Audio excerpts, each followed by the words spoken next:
Kendrick and Drake's beef has taken the music industry by the throat, and it has the fans holding their breath every moment, waiting for the next bomb of diss tracks to explode.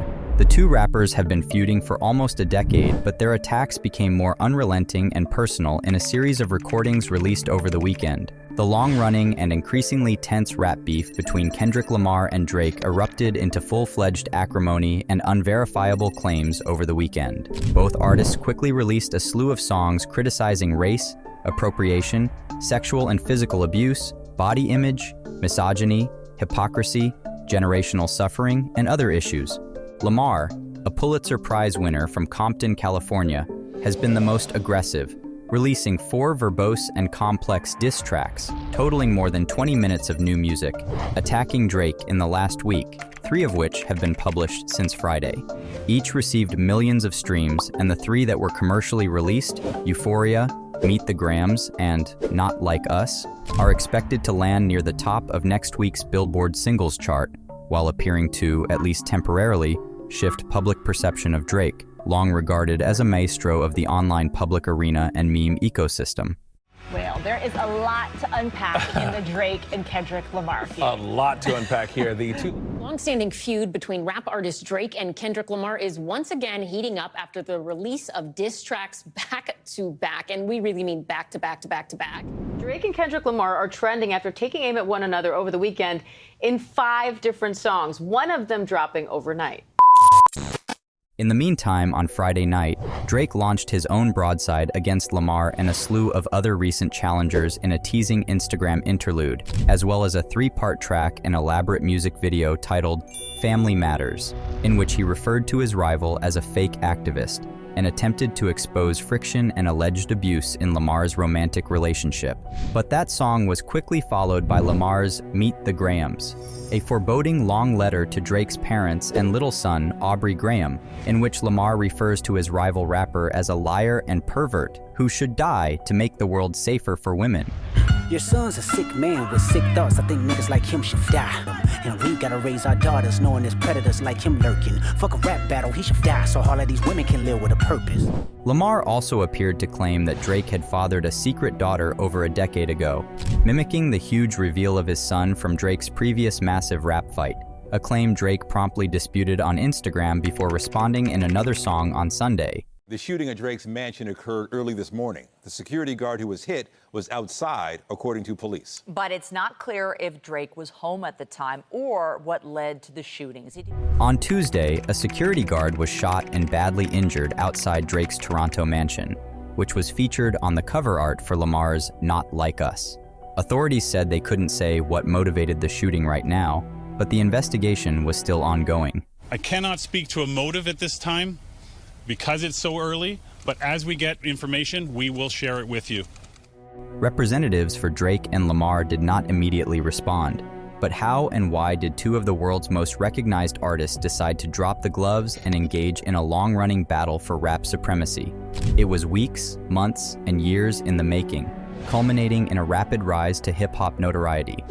Here's the breakdown. Since late March, the much-anticipated matchup appeared to be imminent. After years of will they or won't they? Lyrical feints, Lamar made his direct record debut this year with a surprise performance on the song Like That by Atlanta rapper Future and producer Metro Boomin, both of whom were previously frequent Drake collaborators. With audible contempt, Lamar referenced the track First Person Shooter off Drake's album For All the Dogs, in which a guest line from J. Cole alluded to himself, Drake, and Lamar as the big 3 of modern rappers. Love when they argue the hardest MC. Is it K-Dot, is it Aubrey or me? We the big 3 like we started a league, but right now I feel like Muhammad Ali. Lamar objected to the grouping, stating that there was no big 3, only Big Me. He has referred to himself as the Prince to Drake's Michael Jackson, a deeper, more complicated artist as opposed to a problematic, pop-oriented hitmaker. Specifically, where are you at, like, with the J. Cole? Specifically, where are you at with a Drake or so on and so forth? I respect the music. Like that. For sure. Like That spent 3 weeks at #1 on the Billboard Hot 100, while Future and Metro Boomin released 2 chart-topping albums, We Don't Trust You and We Still Don't Trust You, that was anchored by a parade of Drake's past associates, each of whom appeared to share a simmering distaste for the rapper, who later called the ambush a 20 versus 1 battle. Even though obviously Kendrick is his own man and they have their own history, it is a 20-verse one in a lot of ways. If so many people are, Future and Metro have built this platform that a lot of records and things went against him. And it's like, even in the responses, he mentions Anthony again in the Family song. It's like, I don't think he can process and just center it on Kendrick, because I feel like he feels like the entire industry, which is like back in the day when he did the 30 for 30, that the whole industry is against it. J. Cole briefly responded in early April by releasing the song 7 Minute Drill, in which he labeled Lamar overrated, before backtracking, apologizing, and removing the song from streaming services. But Drake quickly took up the baton, releasing a wide-ranging diss single titled Push-Ups less than a week later that addressed the field, with a special emphasis on Lamar's height, shoe size, and allegedly unfair business operations. Less than a week later, Drake criticized Lamar's lack of response to Tailor-Made Freestyle, a song solely available on social media. It featured Drake ridiculing Lamar for being hesitant to release music at the same time as Taylor Swift and utilizing AI voice filters to resemble Tupac and Snoop Dogg, pleading with Lamar to battle for the benefit of the West Coast. Since, like that, your tone changed a little, you not as enthused, Drake rapped in a shortened third verse as himself. How are you not in the booth? It feels like you kinda removed. Since like that, your tone changed a little, you not as enthused. How are you not in the booth? It feel like you kinda removed. Tailor-Made Freestyle was later taken down from the internet at the request of the Tupac estate.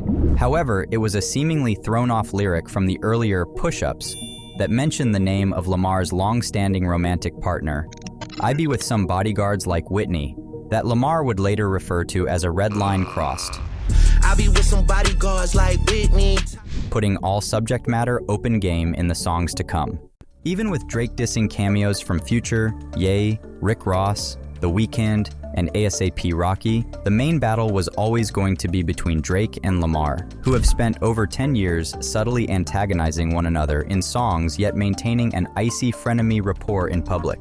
When Drake introduced Lamar to mainstream audiences in 2011 with a special showcase of his second album, Take Care, and an opening spot on the subsequent stadium tour, there was a sense of competitiveness. I've had like a favorite rapper for the last 10, 15 years, and they may only have 1 or 2 albums left, and that's okay. That's just how this shit goes. But I promise you, each and every one of you are responsible for the 4 individuals on this stage, and we will rep for y'all to the day they lay us flat on our motherfucking back, nigga. What's up? He said that he was the same age as myself, and it didn't help, because it made me even more rude and impatient. Lamar rapped on Buried Alive interlude about his earliest interaction with a more famous Drake. On his Instagram on Friday, Drake released a parody of the track, citing Lamar's jealousy since then. In 2012, the two collaborated on Poetic Justice, a single from Lamar's debut album, Good Kid, Mad City. However, their collaborations came to an end as Drake established himself as his generation's greatest hitmaker across hip-hop and beyond, while Lamar delved deeper into his own psyche on naughty concept albums that garnered widespread critical praise but less consistent commercial success. When asked, the two rappers tended to express praise for each other's abilities, but they appeared to trade subtle remarks in verses over the years, always with plausible deniability and in the spirit of rivalry, resulting in something of a hip-hop Cold War. They are two of the biggest names in hip-hop, Kendrick Lamar and Drake, and they've been locked in a rap battle that's capturing global attention and having a big impact on the music industry. Last Tuesday morning, Lamar published his first targeted response, Euphoria, which lasted more than 6 minutes. In 3 portions that heightened the temperature as they progressed, he cautioned Drake against going and argued somewhat facetiously that things were still friendly. Know you a master manipulator and habitual liar too, Lamar sang. But don't tell no lie about me and I won't tell truths about you. He accused the multiracial Drake, who was born and reared in Toronto, of impersonating Black American roots and disrespecting him subconsciously. I hate the way that you walk, the way that you talk. I hate the way that you dress, remarked Lamar. I hate the way that you sneak diss. If I catch a flight, it's gonna be direct. And he questioned Drake's status as a father, teaching him morals, integrity, discipline. Listen, man, you don't know nothing about that. I hate the way that you walk, the way that you talk. I hate the way that you dress. I hate the way that you sneak diss. If I catch flight, it's gonna be direct. Days later, Lamar doubled down with an Instagram-only track called 616 in LA, which borrowed both Drake's back-to-back diss strategy from his 2015 fight with Meek Mill and a song title structure inspired by Drake's timestamp series of raps. Lamar used psychological warfare on a beat produced in part by Swift's key collaborator, Jack Antonoff, implying that he had a mole in Drake's operation and was aware of his opponent's opposition research. "Fake bully, I hate bullies. You must be a terrible person," he began to rap. "Everyone inside your team is whispering that you deserve it." Fake bully, I hate bullies. You must be a terrible person. Everyone inside your team is whispering that you deserve it. That night, Drake's Family Matters began with its own justification for getting personal. "You mentioned my seed. Now deal with his dad. I gotta go bad. I gotta go bad." Nigga, I said it, I know that you mad. I've emptied the clip over friendlier jabs. You mentioned my seed, now deal with his dad. I gotta go bad, I gotta go bad. Before delving deeply into Lamar's parenting and manhood, they hired a crisis management team to clean up the fact that you beat on your queen, Drake sang. "The picture you painted ain't what it seemed. You're dead." They hired a crisis management team to clean up the fact that you beat on your queen. The picture you painted ain't what it seemed. You did. However, in a chess move that appeared to anticipate Drake's familial line of attack, Lamar released Meet the Grams nearly immediately. "This supposed to be a good exhibition within the game," Lamar said, noting that Drake had made a monumental mistake the moment you called out my family's name. Instead of a rap war, Lamar concluded after another 6 minutes of psychological analysis, "This is a long life battle with yourself." He wasn't finished yet. Dispensing with subtlety, Lamar returned less than 24 hours later with Not Like Us, an energetic club record in the Los Angeles sound that reveled in more classic rap beef territory such as immature taunts, brazenly untrue claims of sexual preferences, and violent threats. Lamar, on the other hand, didn't stop there, taking another dig at Drake's authenticity as a rapper, labeling him a selfish and fake collaborator, not a colleague, but a colonizer. You run to Atlanta when you need a few dollars. No, you're not a colleague, you're a fucking colonizer. On Sunday evening, Drake answered once again. On The Heart Part 6, a title derived from Lamar's career-spanning series, Drake denied preying on young women, admitted to planting false information about his alleged daughter, and appeared to dismiss the battle as some good exercise. "It's good to get out, get the pen working," Drake added in a weary outro. "You would be a worthy competitor if I was really a predator." He continued, "At least your fans are getting some raps out of you. I'm happy I could motivate you." I'm not gonna lie, this shit was some good exercise. Like, it's good to get out, get the pen working. You would be a worthy competitor if I was really a predator and you weren't fucking lying to every blogger and editor, but you know, at least your fans are getting some raps out of you. I'm happy I can motivate you. But who knows who is motivating who? And what is the purpose of all of it? At the end of the day, is it anything more than juicy gossip about the music industry? Drakes of the world, where are you guys at now? Same place. It's all love from the moment I did the verse to after the verse. You know what I mean? I think hip-hop is a sport, so you're going to have these little spits and spats. And it's all good because, personally, I respect these dudes as, you know, as people. You know what I mean? So, outside of that, it's really nothing. Tell us what you think in the comments below. Don't forget to give the video a thumbs up and subscribe to the channel before you leave.